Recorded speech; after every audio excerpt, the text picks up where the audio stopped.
trust of my friends, I will find. It's a typical Sunday morning at St. Anselm, a parish of 1,100 families in the north end of Toronto.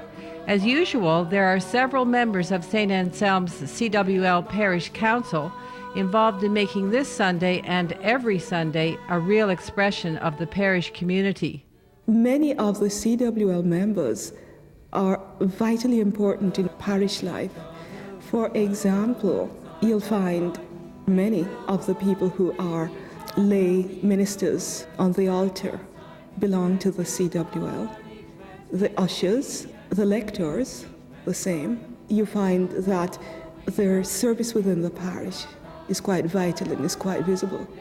It stopped its existence for a period of 2 years, and finally people realized that there was something missing in the parish, and they realized that it was the CWL. I believe it is the spiritual element of the league members coming together to pray for one another when they are in need, to pray for one another when they're not in need. And I think it's that spiritual bond that was missing, and that's why it reactivated. They have a family life section, they have an educational component, they have a spiritual component. And so it does provide an opportunity for women of all ages to meet and to gather over different issues of importance in our daily lives. Holy Gospel, according to Mark. I think just being together with other women with the same values and the same Catholic faith is a tremendous support and strength to these people, especially if they're newcomers or lonely or unconnected. I think it gives you a greater spiritual feeling of what you can do, perhaps things that you never thought of before, but the CWL brings the best out in you that you can help your parish and yourself. At the core of every CWL Parish Council is a regular meeting where members can get together to discuss and act on the issues important to them.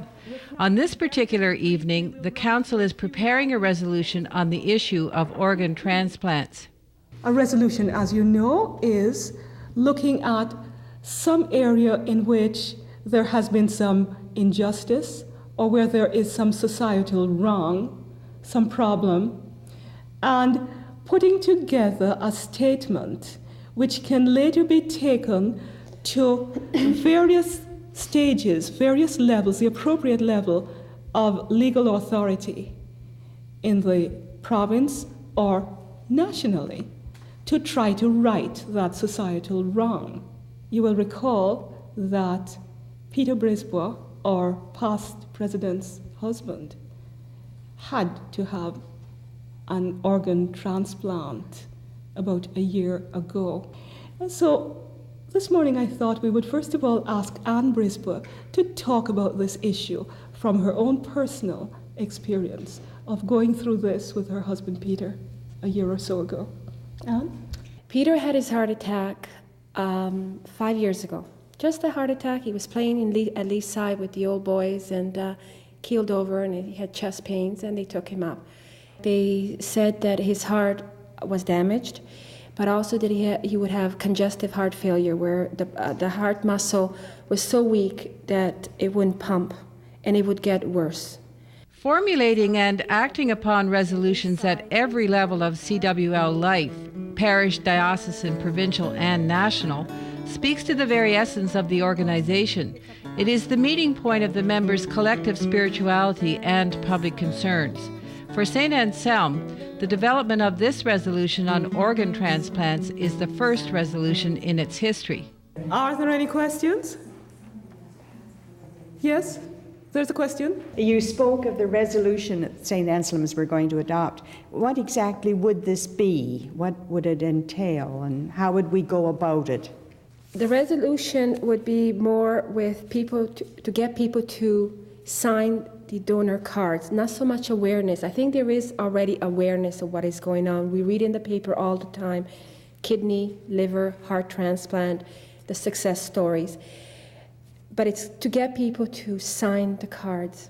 I think one of the things we're going to need is a committee to be working on this. So let's hear from Pat right now. It's an excellent resolution, and I just can't believe how well placed this council is to do such an important resolution.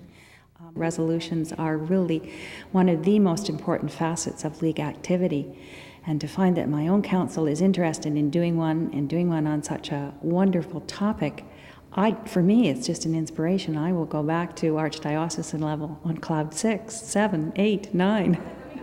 The CWL is one of the only organizations that can present briefs and documents to the government once a year.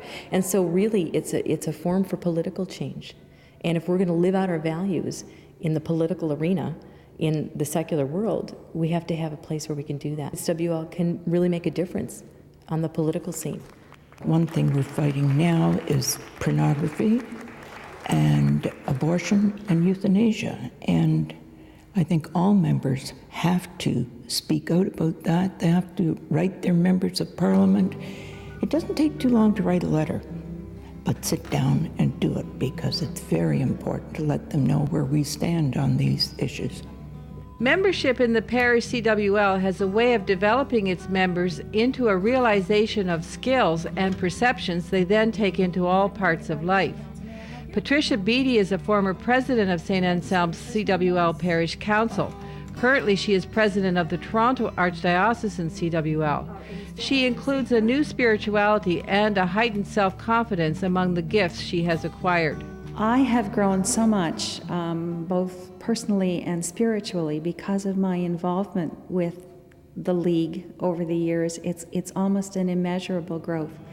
I have done things that I never dreamt that I would find myself doing, but I have done them with an increasing confidence. And I believe that stems, first of all, from the spirituality that's part of the League, that allows you to understand that the things that you're doing, that you're committed to, are right, and it gives you the strength to go ahead and try where you might never have tried before.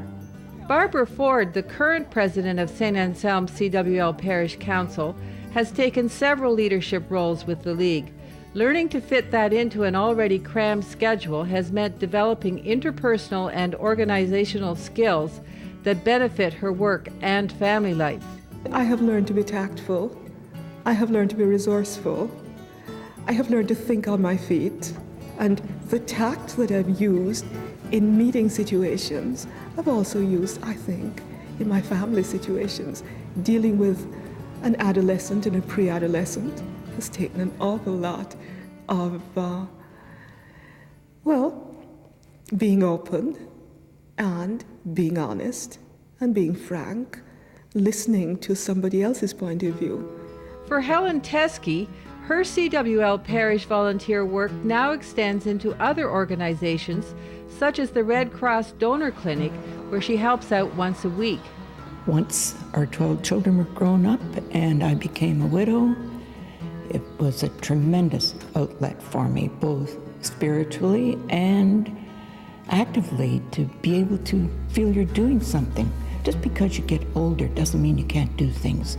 We have a group now called the Helping Hands, which they will visit people who are not able to get out. They will phone them. They help out in time of bereavement by taking, baked goods or casseroles, and they arrange for people to get to doctor's appointments, to get to Mass. And another thing is our coffee and donuts after the 11 o'clock Mass last Sunday of every month. There again, that's family oriented because the parents come down with the children, and it makes for a very happy half hour or so after the Mass. For MARILYN Grace, the connection to parish level of the CWL has led her and her family into a sense of connection with issues of national and international scope. That's an important part of the Catholic Women's League, that it reaches out to the community, not just the parish community, but the community at large, and the national community. Christopher, would you like to help work on the prayer chain? Draw pictures on it. Remember our prayer chain? See how Sarah's doing the markers and decorating the strips? Would you like to help? And it has international overtones as well. We have representatives internationally to Catholic women's groups. throughout the world. So those are connections that are spiritual connections, but also very tangible connections that can help make a difference in people's lives. So who's your prayer for? Dear God, help me let everyone know that I would like to help everyone know that God loves us very much. Okay. Glad you're there. So that God loves us all. And I guess as a mother, I see it as a way of role modeling for my children that, to be a Christian is to be of service to others in whatever form that might take. Why join the CWL of today? Ask 100 members at St. Anselm and you will get 100 answers. On one point they would all agree. The old image of the CWL is long gone, but to find out what is really happening, you just have to give it a try. When one thinks CWL, oh, that's something my mother was a member of, maybe I'll join when I'm 50. No, it's changing. The image of the CWL has changed and is changing radically.